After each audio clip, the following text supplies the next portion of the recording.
Buckle up, Reddit, because my life's a dumpster fire turned diamond empire. My parents tossed me out like yesterday's trash for not being their golden genius daughter. Now, I'm loaded, happily married, and I left them to rot in the mess they made. Want the tea? Here's the unfiltered truth of how I clawed my way up from their betrayal. My name's Mia, and I'm 32, living a life most only dream of. But let me drag you back to when I was 12, when my world imploded. My parents, obsessed with my prodigy sister, Lila, decided I was dead weight. "One kid's enough," they sneered. "You're just average." Those words hit like a sledgehammer. They kicked me out, handed me a crumpled $50 bill, and told me to figure it out. I was a kid, standing on the curb, tears streaking my face, with nowhere to go. That's when my Uncle Leo stepped in, a guy who was barely scraping by himself. "I ain't got much, kid," he said, voice rough but kind. "But we'll make it work." I grabbed his hand like it was a lifeline. Leo wasn't rich. Hell, he was barely surviving. But he had a heart bigger than my parents' egos. This is the story of how I went from abandoned kid to untouchable, and why I won't lift a finger to save the people who threw me away. I grew up in a cramped house in suburban Ohio, where my dad, a mid-level accountant, and my mom, a part-time Etsy crafter, played happy family. We lived with my dad's parents, Grams and Pops, in their cozy Cleveland home. My dad's older brother, Leo, was there too, 28, single and stuck. Not because he was lazy, but because he'd been battling chronic illness since he was a teen.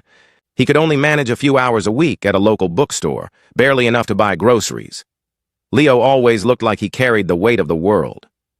"You're a leech, Leo," my dad would hiss when Grams and Pops weren't around.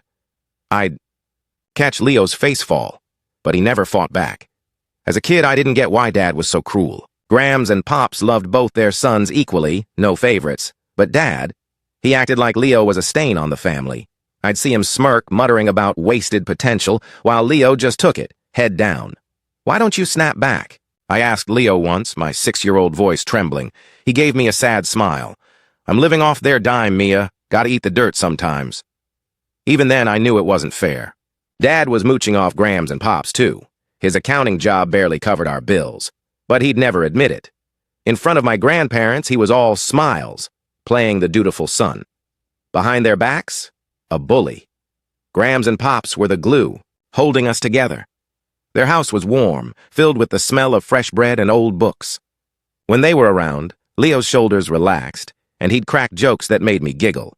My mom was too busy fussing over me and Lila, who was 2 years younger, to notice the tension. Lila was cute, always babbling, and I thought we'd all just keep going like that forever. Messy, but home. Then everything shattered. I was 8 when Grams and Pops died in a car crash. The news hit like a gut punch. I sobbed for days, clinging to Lila as we huddled in our shared room. Leo cried too, quiet tears he thought no one saw. But Dad, he didn't shed a single tear. I'll never forget the day of the funeral.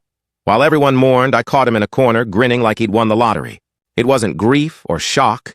It was pure, ugly joy.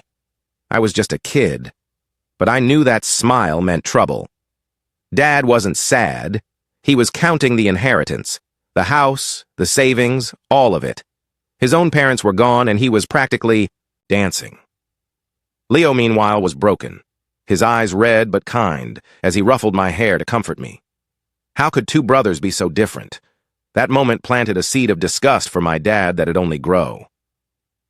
After the funeral, Dad's mask came off. He turned on Leo like a rabid dog. "Why should I keep a useless freeloader like you?" he'd yell. "This is my house now." The inheritance was supposed to be split between them, but Dad claimed it all, calling himself the head of the family. Leo had every right to fight back. Hell, he could have lawyered up, but he didn't. He just looked sadder, thinner, his coughs getting worse. "Are you okay?" I'd ask, my voice small. Leo'd force a smile. "I'm a burden, Mia. It's just how it is." I wanted to scream that Dad was the real burden, leeching off Grams and Pops' legacy while spitting on his own brother. But I was too young to say it. Instead, I'd sit with Leo, sharing his cheap instant noodles, wishing I could fix it.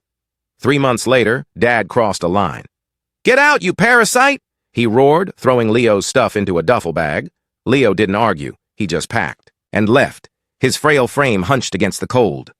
I grabbed his sleeve, sobbing, "Don't go, Leo!" He knelt, hugged me tight, and whispered, "You're tough, Mia. You'll be fine." But I wasn't worried about me. I was terrified for him. How would he survive, sick and broke? As he walked away, tears in his eyes, I felt like I'd lost. The only person who really saw me.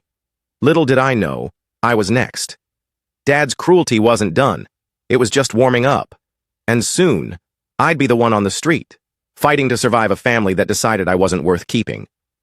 Life without Leo felt like a house with the lights turned off. I was 8, stuck in that Cleveland dump with parents who barely noticed me. My sister Lila, the genius with her shiny IQ of 160, was their sun, moon, and stars. Me? I was just Mia, the kid who couldn't keep up. By the time I hit 10, things got uglier. My parents' obsession with Lila's brain turned them into monsters, and I was about to learn how far they'd go to ditch the extra kid. Lila was 8 when Mom started bragging, "She's gifted, Mia, a real prodigy." Dad, grinning like a used car salesman, booked her an IQ test. When the results came back, 160 off the charts, he lost it. "She's got my genes," he crowed as if I was some genetic reject. They enrolled Lila in elite tutoring programs, plotting her path to some fancy private school. "She's going to be a neurosurgeon," Dad would say, eyes gleaming, "or maybe a tech mogul. We're set for life." Meanwhile, I was drowning. Mom was too busy chauffeuring Lila to classes to cook or clean, so guess who got stuck with the chores? Me, the 10-year-old maid. After school, I'd scrub dishes, fold laundry, and vacuum while my friends played outside. If I missed a spot, Dad's temper flared. "Can't you do anything right?" he'd yell. Once, I got a 92 on a math test. Pretty damn good, right? Nope. He crumpled it up, screaming, "Why can't you be like Lila?" Mom just sighed. "Try harder, Mia. You're not her." The favoritism stung, but I kept my head down, hoping they'd notice me if I tried harder. I ran track, won first at a school meet, nothing. I aced a science project, crickets. Lila got new dresses, fancy dinners, even weekend trips to museums. Me, hand-me-downs, cold leftovers, and stay home, we're busy. I was invisible, a ghost in my own house. Dad would laugh. "Lila's our ticket out. You're just here." Then came the day that broke me. I was 12, sitting at the kitchen table, when Dad dropped the bomb. "We're done with you. Mia," he said, casual as ordering pizza. "Lila's education cost a fortune. One kid's enough?" I blinked, confused. "What do you mean?" Mom chimed in, cold as ice. "You're on your own. Here's Leo's number and $50. Good luck." They shoved a scrap of paper at me and pointed to the door. I begged, sobbing, "Please don't do this!" But the door slammed shut, and I was alone on the porch, my world collapsing. I wandered to a bus stop, clutching that crumpled $50, my hands shaking. I was 12, for God's sake. How was I supposed to survive? But I remembered Leo's kind eyes and dialed his number from a payphone. When he answered, his voice cracked. "Mia, where are you?" I told him everything, choking on tears. "Stay put," he said. "I'm coming." An hour later, his beat-up sedan pulled up. He looked thinner, sicker, but his hug was warm. "You're with me now," he whispered. "We'll figure it out." Leo's apartment was a shoebox in a sketchy part of Akron. One room, a sagging couch, and a leaky faucet. He worked odd jobs, stocking shelves, cleaning offices, when his health allowed. "I'm no hero, kid," he said, coughing. "But I'll be damned if I let you end up on the street." I cried into his shoulder, feeling safe for the first time in years. Leo wasn't my dad, but he was more of a parent than my parents ever were. Life with Leo was tough but real. We scraped by on his part-time pay and food stamps. Some nights, we split a single can of soup, laughing about how we'd feast like kings someday. He'd tell stories about his childhood, making me forget the hurt. But the hurt was still there, buried deep. My parents didn't just abandon me, they erased me. And Lila? She was trapped in their spotlight, her genius a chain I couldn't yet see. School became my escape. Leo couldn't afford much, but he got me into a decent public school. "You're smart, Mia," he'd say. "Not Lila's kind of smart. You're kind. Own it." I threw myself into studies, earning A's and scholarships. Teachers noticed, pushing me toward debate club and coding classes. I wasn't a prodigy, but I was scrappy, determined to prove I wasn't the failure my parents called me. Every late night studying, every award I won was a middle finger to them. But the past wasn't done with me. One day I got a letter, Lila's handwriting. My heart raced as I opened it. Mia, it read, I'm sorry. I didn't know they'd kick you out. Mom and Dad are suffocating me. They think I'm their golden goose, but I'm drowning. I want out, but I can't yet. Please don't hate me. My hands shook. Lila wasn't the enemy. She was a victim, too. I wrote back, care of Leo's address, promising we'd find a way to get her free. But for now, I had to focus on surviving. Leo's health was slipping. His coughs turned into hospital visits, and I started working after school, bagging groceries, tutoring kids, to help with bills. You don't have to, he'd protest, but I saw the relief in his eyes. We were a team, fighting the world, together. I didn't know it then, but those gritty years were building something unstoppable in me, a fire that had burned brighter than my parents' betrayal ever could. I was 16, juggling school, part-time jobs, and keeping Leo alive in that crumbling Akron apartment. My parents' betrayal was a scar, but I wasn't about to let it define me. Every day was a grind, bagging groceries, tutoring rich kids, studying until 2 a.m., but Leo's faith in me was rocket fuel. You're a fighter, Mia, he'd say, coughing through a grin. Show the world what you're made of. I was determined to do just that, but the past has a nasty way of creeping back. School was my battleground. I wasn't Lila with her 160 IQ, but I had grit. I aced exams, joined the robotics club, and won a statewide coding competition. Teachers called me tenacious, which was code for, you're not a genius, but damn, you work hard. Scholarships started rolling in, and I set my sights on college, something my parents never thought I'd touch. Leo would beam when I showed him my report card saying, that's my girl. His pride patched the holes my parents left, but Leo's health was a ticking bomb. His chronic illness, some autoimmune mess the doctors couldn't pin down, kept him in and out of the ER. I'd sneak into his hospital room after shifts, pretending I wasn't scared shitless. Don't worry about me, he'd rasp, but I saw the truth in his sunken eyes.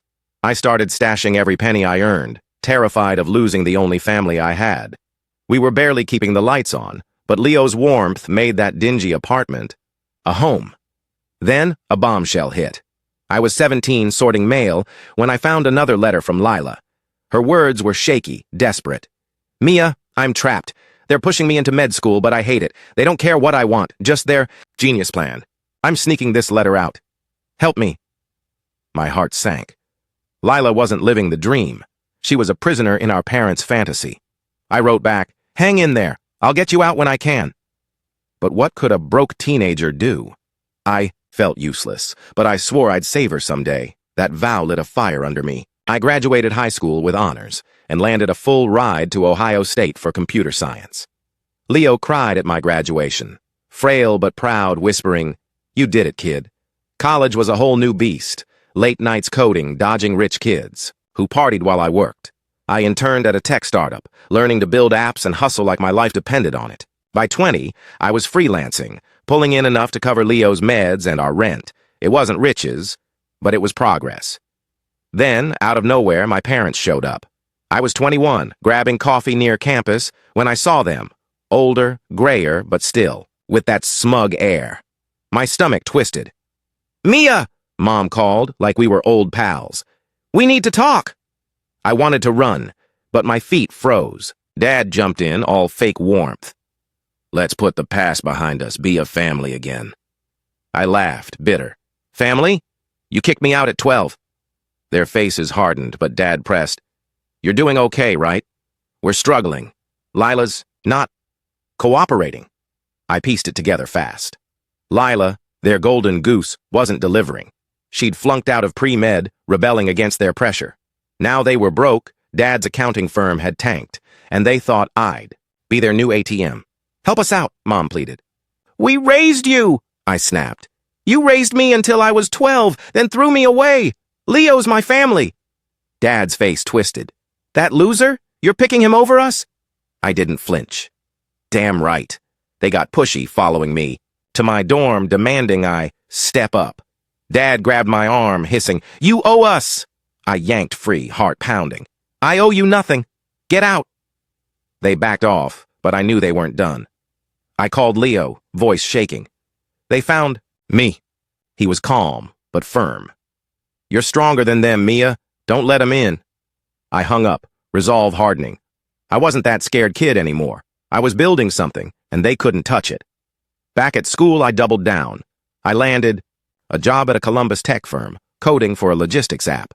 My boss saw my hustle and mentored me, teaching me the business side, pitching, networking, the works.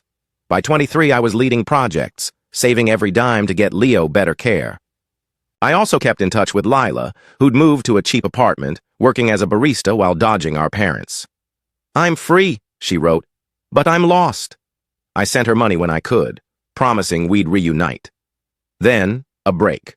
My company offered me a gig in Singapore. Big pay, big opportunity. I hesitated. Leo's health was shaky, but he pushed me. "Go, Mia. I'll be fine." I arranged for a nurse to check on him, packed my bags, and boarded the plane, heart in my throat. Singapore was a whirlwind, neon lights, cutthroat work, and a chance to prove myself. I thrived, climbing the ranks, but every call with Leo reminded me what I was fighting for. Little did I know my parents were scheming again. A cryptic email landed in my inbox. "Mia, we're desperate. Come home." I deleted it, but unease gnawed at me. They'd already taken so much. My childhood, my trust. What did they want now? I wasn't ready for the storm they were about to unleash, or the secret Lila was hiding that'd change everything. Singapore was my proving ground, a neon jungle where I was killing it. At 25, I was a project lead at a tech firm, coding apps that shipped globally, pulling 6 figures and stashing cash to bring Leo over for better healthcare. My parents. Betrayal was a distant burn, but their latest email, "Mia, we're desperate," sat like a splinter in my brain. I ignored it, focusing on my grind. But deep down, I knew those vultures weren't done circling. Then Lila dropped a bomb that flipped my world upside down. Work was relentless, but exhilarating. I'd work 12-hour days, pitching to investors and debugging code in sleek high-rises. My boss, a sharp Brit named Claire, saw my hustle and promoted me fast. "You're a bulldog, Mia," she'd say. "Don't let anyone dim that fire." I didn't. I saved enough to rent a decent flat, sent money to Leo for his treatments, and even started helping Lila get back on her feet. She was in Chicago now, working retail, trying to find her own path after escaping our parents' clutches. Lila's letters kept me grounded. "I'm done with their genius BS," she wrote. "I'm taking art classes, Mia. It's what I love." I grinned, proud of her for breaking free. We'd video call when my schedule allowed, her face lighting up as she showed me her sketches. But there was always a shadow in her eyes, like she was hiding something. I didn't push. Freedom was new for her, and I figured she'd open up when she was ready. I had no idea how big her secret was. Back in Akron, Leo was holding on. His health was better, new meds helped, but he was still frail. I'd call him at odd hours, his voice crackly but warm. "Don't worry about me, kid," he'd say. "Go conquer the world." I was trying, but guilt gnawed at me for leaving him. I booked a flight to visit, planning to convince him to move to Singapore. That's when my parents struck again, like roaches you can't kill. I was 26, back in Ohio for a week when they ambushed me at Leo's apartment. I opened the door, and there they were, Dad, balding and paunchy, Mom, haggard and fake smiling. "Mia, sweetheart," Mom cooed, like she hadn't tossed me out at 12. My blood boiled. "What the hell do you want?" Dad stepped forward, smug. "We're family. Time to let bygones be bygones." I laughed, sharp and mean. "You ditched me. I don't owe you shit." They didn't flinch. Dad's voice turned oily. "We heard you're doing well.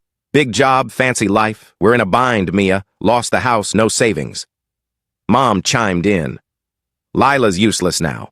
Dropped out of everything. You're our only hope." I froze. They were here to leech, again. I wanted to scream, but Leo, sitting quietly on the couch, gave me a look, calm, steady. "Tell him, Mia," he said. I squared my shoulders. "Get out. You're not my family. Leo is." Dad's face twisted, venomous. "You picked that weakling over us, after all we did?" I snapped. "You did nothing but hurt me. Leo gave me a home." Mom tried tears, but they looked rehearsed. "We're your parents." I pointed to the door. "You stopped being my parents the day you threw me out. Leave." They shuffled out, muttering curses, but I knew this wasn't over. Their desperation reeked like cheap cologne.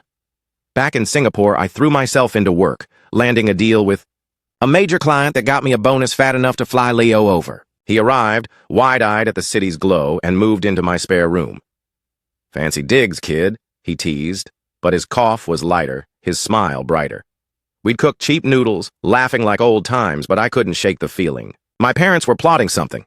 Then Lila called, her voice shaking. "Mia, I need to tell you something. It's bad." My heart stopped. "What's wrong?" She hesitated, then spilled. "I saw Mom and Dad. They're suing Leo. They say he stole their inheritance back when you moved in with him." I nearly dropped the phone. "What? That's insane!" Lila's voice cracked. "They're broke, Mia. They're claiming Leo manipulated you to cut them out. They want his savings, your money, everything." I felt sick. Leo had nothing. No inheritance, no savings. They were coming for me. I told Leo, expecting him to crumble, but he just sighed. "They're desperate, Mia. Let 'em try." His calm pissed me off. How could he not be raging?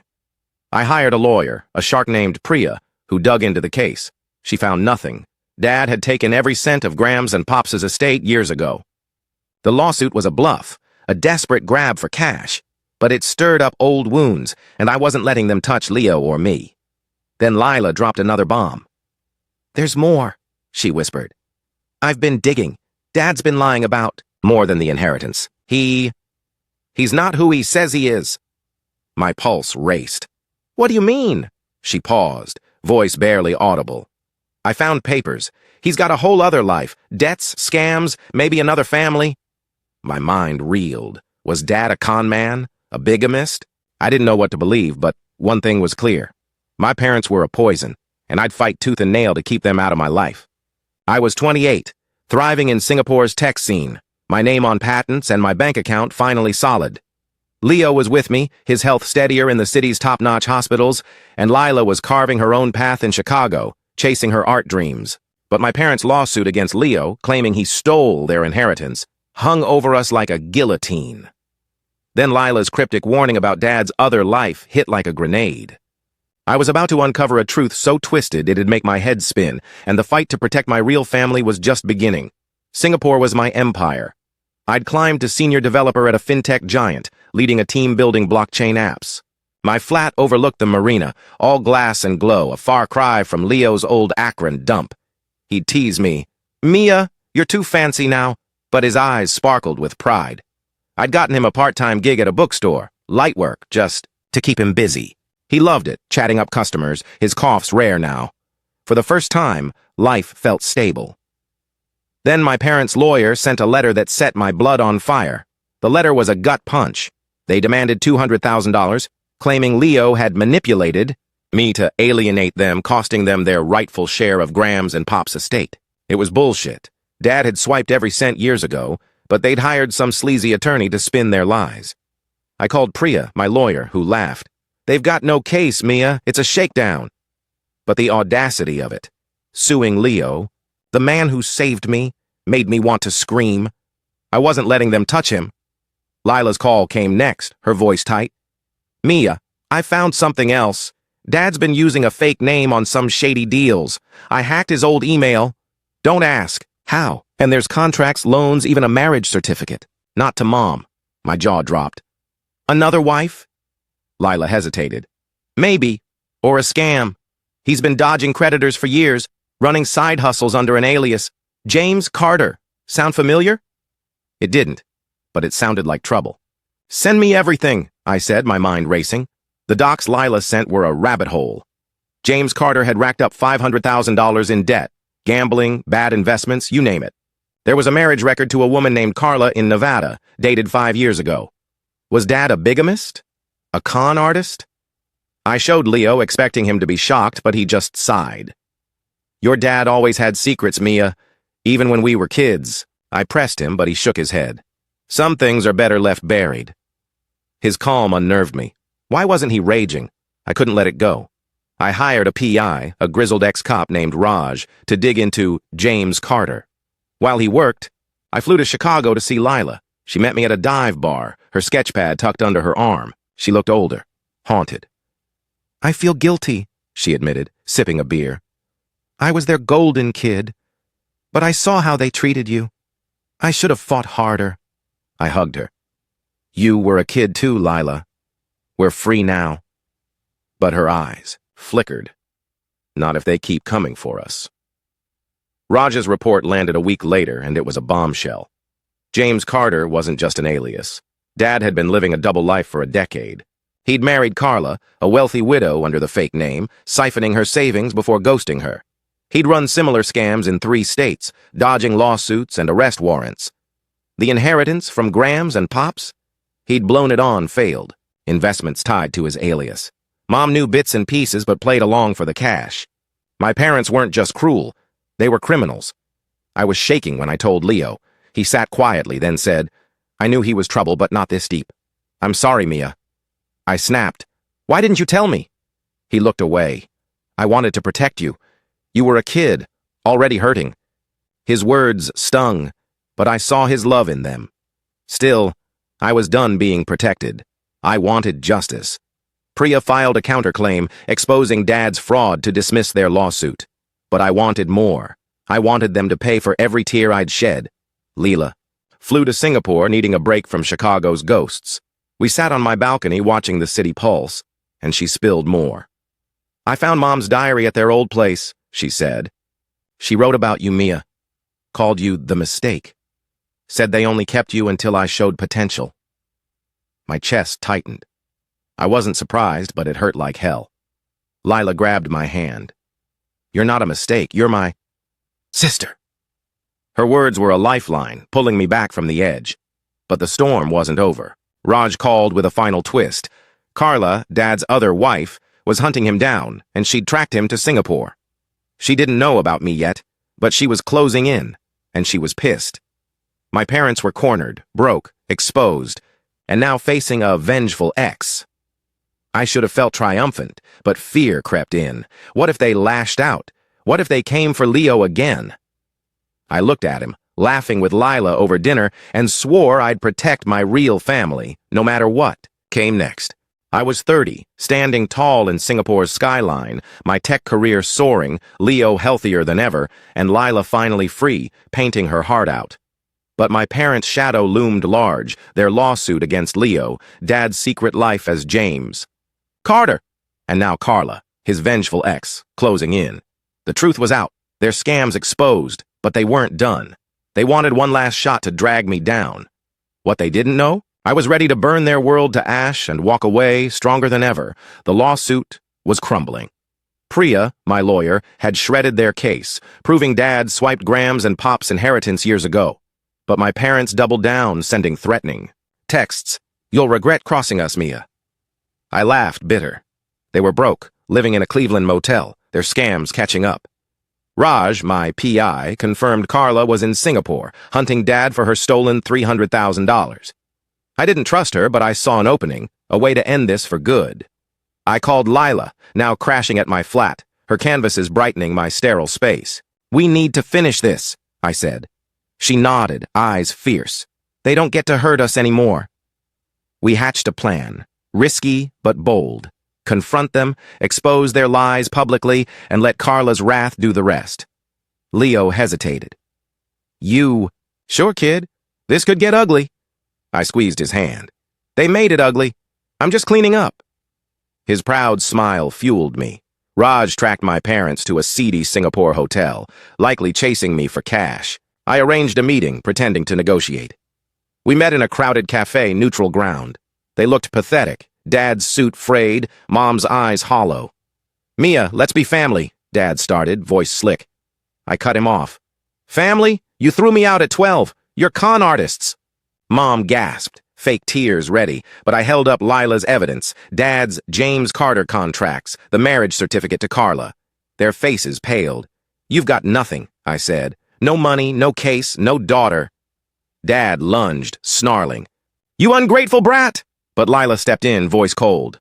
Back off! We know everything! Your scams, your debts! The cafe went quiet, eyes on us. I dropped the bomb. Carla's here. She knows what you did. Dad froze, then bolted, Mom scrambling after him. I didn't chase. They'd face their reckoning soon enough. Carla found them that night. Raj tipped her off, and she cornered them at their hotel. I didn't see it, but Raj said she was a hurricane. screaming about her stolen savings, threatening cops. Dad tried his charm, but Carla wasn't buying. By morning, they were gone, fled back to the States, but their debts and warrants followed. A relative later texted, "They're living in a trailer, fighting nonstop. Nobody's helping." I felt no pity, only relief. Back home, I focused on what mattered.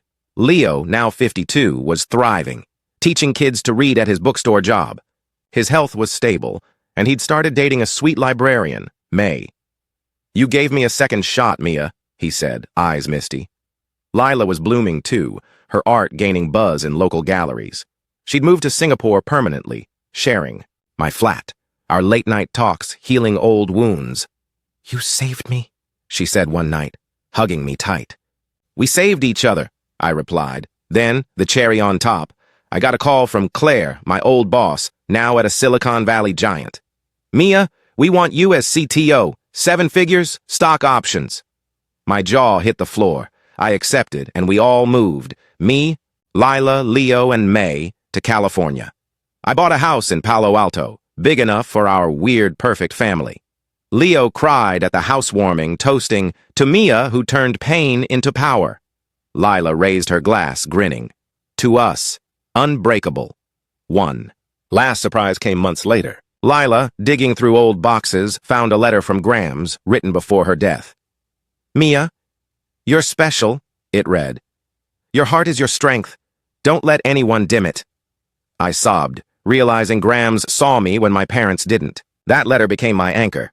Proof I was never the mistake, they called me. Lila framed it, hanging it in our new home. As for my parents, they're ghosts now.